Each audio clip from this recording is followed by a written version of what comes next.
Hello everyone, ఈరోజు third class Telugu 5 bits చూద్దాం. First question, Telangana రాష్ట్ర జంతువు. ఆప్షన్ ఏ పులి, ఆప్షన్ బి జింక. జింక కరెక్ట్ ఆన్సర్.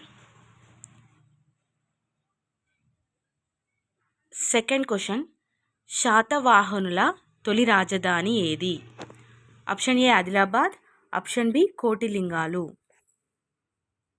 దీని correct answer Kotilingalu. Third question, Ugadi తర్వాత 9 రోజులకు వచ్చే పండగ ఏది? A Sriramanavami, B Deepavali. Sriramanavami correct answer. Fourth question, దేవదత్తుడి వేటాడిన పక్షి. హంస, కొంగ, కాకి. హంస కరెక్ట్. ఆగ్రా పట్టణంలో కాకుల సంఖ్య 6803. Correct answer. 5 క్వశ్చన్స్కి మీకు ఎన్ని కరెక్ట్ అయినాయో కామెంట్లో పెట్టండి. సబ్స్క్రైబ్ చేసుకోకపోతే సబ్స్క్రైబ్ చేయండి.